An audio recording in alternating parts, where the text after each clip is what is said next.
So there's currently a cruise ship in the Atlantic where at least 3 people have died and 3 more are seriously sick with a virus called hantavirus. And this virus is usually passed from rodent to rodent. Very rarely is it passed from rodent to humans. Now this cruise ship was sailing from Argentina, visiting Antarctic and Atlantic locations, and was headed for the Canary Islands. WHO, or the World Health Organization, has already confirmed that 1 case is hantavirus. They've done this through the lab. But this is fairly serious because, as I said before, this does not usually go from rodent to humans. So they're going to be doing a lot of investigation before this cruise ship, I guess I'm more of a nightmare cruise, is over. Hey, what's going on, y'all? So listen, so this thing is going around. You guys obviously heard what the guy said, and this thing is going around, right? But what we have to realize is that as long as you're keeping yourself healthy, you are keeping your internal organs healthy, there should be no real fear of all of these so-called things or so-called diseases that are happening, right? When you think about it, as they're explaining it, it starts to make some type of level of common sense, right?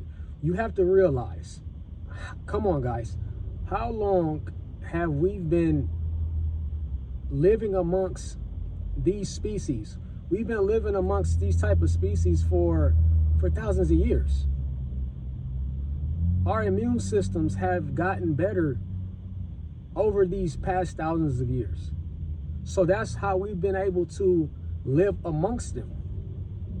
They don't just exist in certain places, they're everywhere.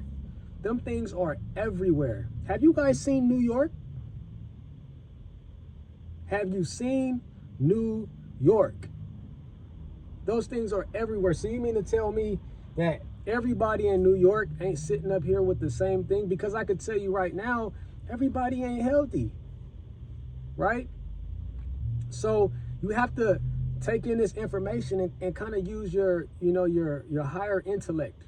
You cannot let these people put this and pump these types of fear into your mind. You know what I'm saying? Am I saying that people don't get sick off of these things? No, I'm not saying that. It could happen. You know, people can get sick off of this type of stuff, right? Ingesting, inhaling, consuming.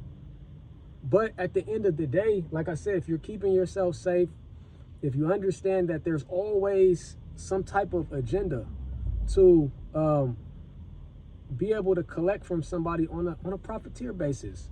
Because the next thing you're going to see is that they're going to say, all right, well, cool, now you guys got to come get this shot. All right, cool. Next time you can't get the shot, but now you got to come and consume this tablet or pill or something.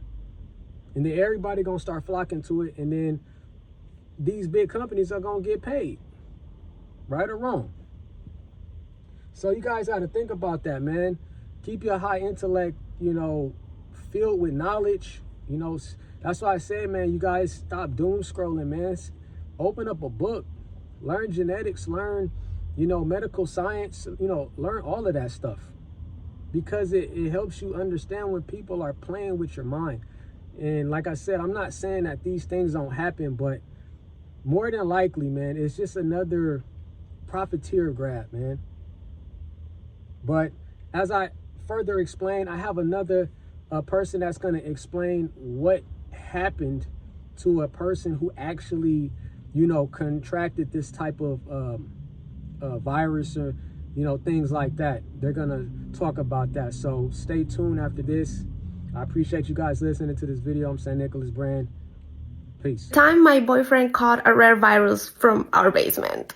So this all started when my boyfriend got a really random fever, like 39.9. And this was for days. Didn't look like a normal cold. His nose wasn't stuffy. He was not sneezing and we couldn't break it. I gave him everything, paracetamol, ibuprofen. I was going crazy. On the third day of like 39, 40 degree fever, we, had to go to the hospital. We were there for hours. They were testing him for everything. COVID, no. Flu, no. It got to the point where they maybe were suspecting tropical viruses like malaria, since we were in Costa Rica like months prior. He had to stay the night because they really need to do more tests on him. At that point, I was like, oh, okay, he has to stay there, so it's fine. So he's gonna be in good hands. They're gonna check him up. And then one night, turned into 2 nights, into 3 nights. The doctors could not figure out what he had. They were scratching their heads.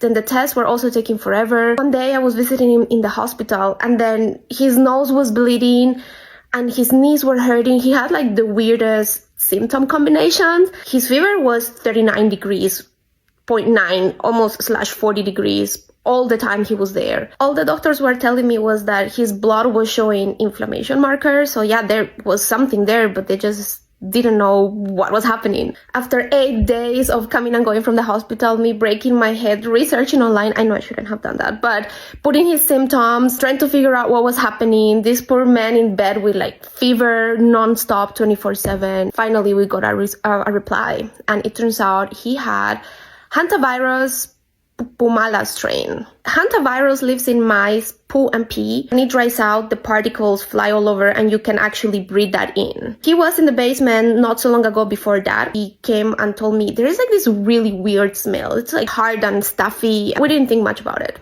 Luckily, this is not contagious from person to person. It spreads through dust from mice, pee and poo when it dries. It can cause a fever and kidney inflammation. The reason they were not releasing him yet was because his kidneys were not doing very good. This is when we found out that actually he could end with permanent kidney damage, depending on how strong the virus was attacking him.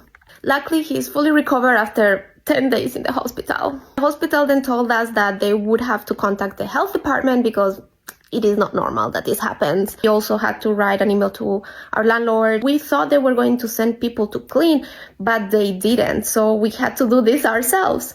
What we also found out later, which is pretty lucky, is that once you get this, you're immune. So technically my boyfriend is now immune to this strain, but I'm not. That's why we had all the gear on and it looked like we were going into like a deadly virus environment. We did the cleaning and we hope that this is the last time we have to deal with it. The time my boyfriend